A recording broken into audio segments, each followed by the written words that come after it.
We were awesome, bro. Awesome. Yes, dudes and dudettes, Major League Butt Kicking is back in town. Oh, yeah. Oh yeah! Awesome. Yeah, come on! That was awesome. You used to jump too. Teenage Mutant Ninja Turtles. Backstory: I grew up in Germany. G-Money fun fact number 56. Would you like to have a roll in the hay? What knockers.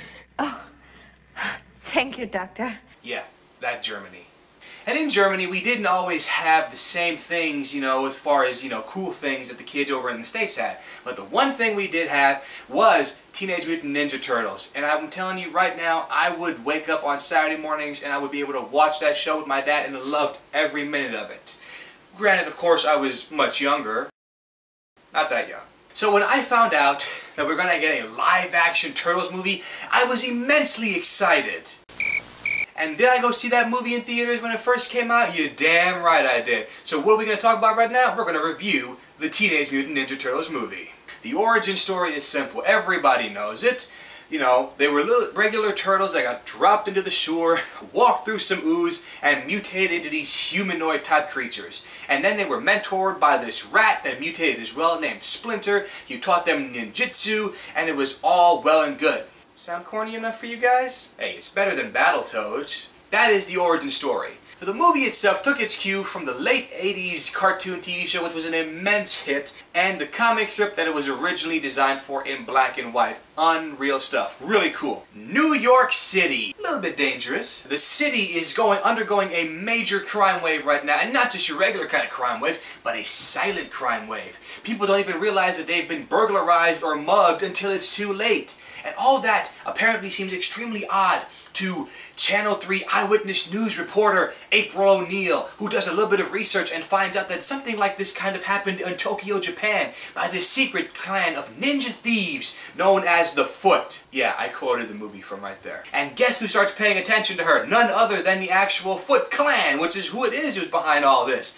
And what does the leader of the Foot Clan say? Sergeant, it often seems that somebody ought to. Silence her. I'm sorry, that's just cool. And silence her they try to do. They go out and they try to attack her, and what happens? She gets rescued by none other than the Teenage Mutant Ninja Turtles. Now, let's talk about how the Turtles are portrayed in this movie. We all know how the characters are set up in the comic book and, of course, on the TV show. Leonardo is the most disciplined of them all. He is stoic, he is, goal-oriented, and he's very much, in charge of the team. And he is Master Splinter's most honored student almost. Donatello is the geek. He's the whiz. He's the guy who's got the mechanics and the electronics down and creates, all kinds of really weird stuff for them. Plus, he's also voiced by Corey Feldman. Michelangelo is, Michelangelo is Michelangelo. He's fun-loving. He'll find the joke in anything. He'll make anything a joke. He'll have some fun with it. And in the end, you know what? He'll always get some pizza out of it. And I like Michelangelo. Why? Because I'm named after him. No, my name is not Michelangelo. Raphael has always been, the enigma of the entire group, because for some unknown reason, Raphael tends to be the outsider, the loner, the one they always think the sarcastic and rude one, right? Because what's the one thing that these turtles really wanted to be at that point in time? They've been living underground their whole life, and now maybe they want to get out and see what's going on, and Raphael encapsulates that more than any of the other ones. They all want to get out, but Raphael feels like he's cooped up in the sewers. He wants to get out, so every once in a while he goes up to the surface, and he goes to a movie and just hangs out. He's in a trench coat. He can't be recognized. Raphael also connects with the audience because it's also mainly his story that is kind of the main story of the movie in regards to how it's told, and to the whole, he's a teenager with angst, he's hot-headed, he's got a short fuse, he doesn't quite really fit in with the group. I mean, his brothers sometimes drive him nuts. Yeah!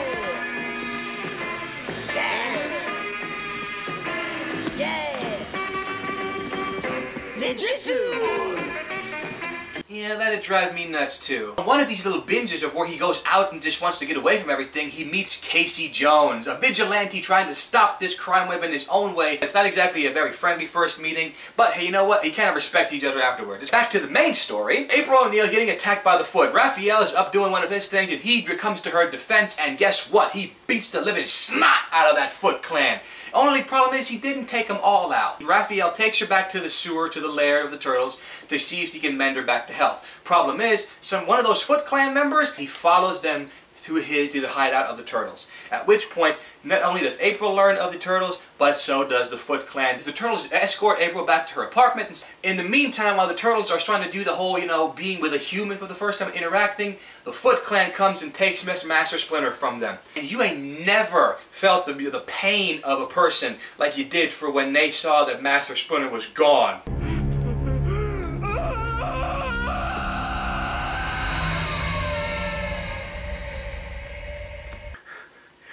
Felt that. What do? They go back to April to get a little bit of consolation, make themselves feel better about it. There is another character who's kind of just thrown in there that you've never seen before, but he actually is the main story of the movie almost. A young man by the name of Danny. He's actually connected to all of this because he is April's boss's son. He is actually in line with the Foot Clan. He's not really of the part of the Foot Clan, but he hangs out with the people at the lair of the Foot Clan.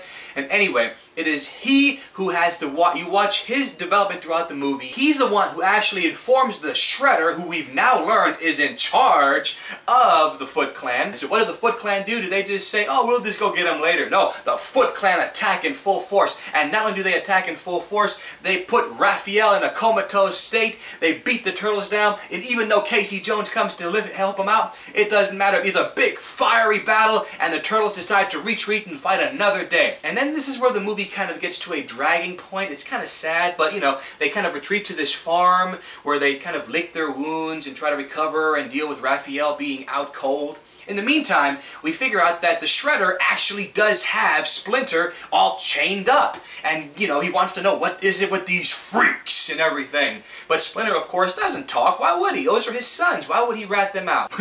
You rat them out. While he's actually doing that, Danny finds Splinter and all of a sudden goes to talk to him. And this is where the main thing comes in the story. Where the whole coming of age is. Danny's the same way as Raphael almost. He doesn't. The only difference is he doesn't have his 4 brothers for that. He's actually very much alone trying to find his place in the world. He thinks he may have found it with these people, and that's the majority of this movie. You learn that these kids, these teenagers who think that they have a family with the Foot Clan and becoming robbers and thieves and muggers and a part of the clan and doing martial arts is a family thing. And it just teaches you, hey, wrong decision and learn to make the consequences. And Master Splinter does that with Danny. He takes it apart and says, look, this is, why don't you where's your family? Why aren't you with them? And while all this is going on, the Turtles are recuperating, and guess what? Raphael comes back to life. We get this really cool montage of fight sequence.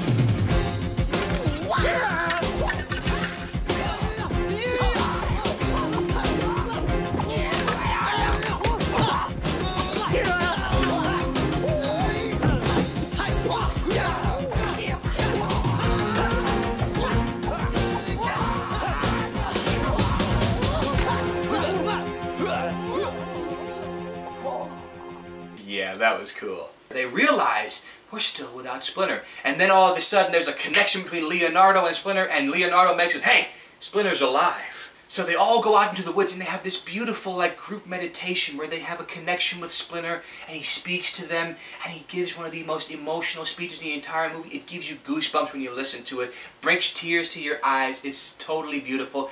When Splinter tells the Turtles he loves them all, and he is proud of them. Powerful stuff. And after that, all the Turtles are fired up. It's time to go back to the city. And back to the city they do. April O'Neil and Casey Jones in tow, when the Turtles are back in New York. And guess who's waiting for them at their lair? Ha ha! Not the Foot. No, Danny. Plot hole. How the hell does Danny know where the Turtles' lair is? I mean, he knew where April's apartment was. How did he know where the Turtles were? That's not actually a plot hole. While they were on that farm, April did some drawings of the Turtles. No, not that picture. And all of a sudden, she's like, Danny, you can have one. And feels compelled to go to the lair of the Shredder, to the Foot Clan. And when he does so, he's actually followed by somebody, Casey Jones. He goes to see Splinter, does Danny, and what happens? The Shredder finds out that Danny's there. And in his pocket, he finds that Turtles drawing. And we get the ending battle. The Foot Clan goes after the turtles in the sewers. They have a surprise waiting for them. It's awesome. Big, awesome fight sequence. In the meantime, Danny has the catharsis we've been waiting for the entire movie and goes and with Casey Jones' help, goes and frees Splinter. And by the meantime, the turtles are fighting in the streets and it gets all the way to the rooftop and everybody's excited and then it gets a big ending battle and then it was like all of a sudden.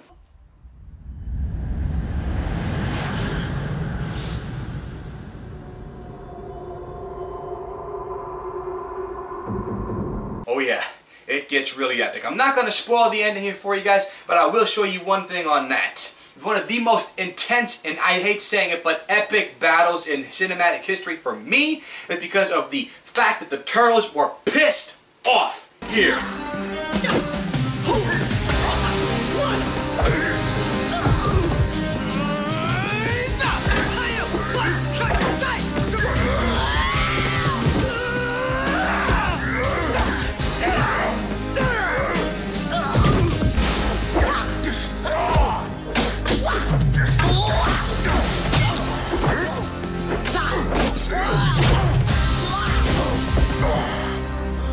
I still get goosebumps thinking about that. In the end, the Turtles movie is a whole lot of fun to watch. If you haven't watched it, you gotta watch it. Is this movie dated? I don't think so. I just watched it. It really does age well. Even though these things are animatronic turtles in the movie, it does look good. Really good. I mean, it'll look much better than any CG crap that Michael Bay can come up with. Don't bring that up. Is this movie worth watching? Yes. Is it a cult classic? You damn right. Is it one of the top 5 independently shot movies of all time financially? Yeah. Didn't know that, did you? Is the Teenage Mutant Ninja Turtles movie worth the price of admission? Back in the day? Hell yeah it was. Here in 2013, you better believe that this movie is totally Tanuki. What's totally Tanuki? Hey, the Tanuki suit was the coolest suit in the Mario games, okay? And anything I say totally is Tanuki, that's pretty damn good. And that is it, guys. My first movie review. If you want me to do Teenage Mutant Ninja Turtles Part 2, Secrets of the Ooze, I'll do that one. If you want me to do a new movie, I'll do that. Either way, let me know and we'll have some fun. Thank you so much for watching and we'll see you next time on The Cash Flow. And until then, this is me telling you guys with ending this show on the best scene in the entire movie. Thanks, guys, and we'll see you on The Cash Flow. Peace. Cowabunga. Huh?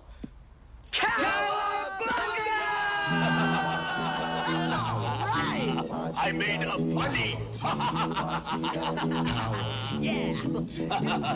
the half shell, they're the heroes for. In this day and age, who could ask for more? The crime wave is high, with muggings mysterious. All police and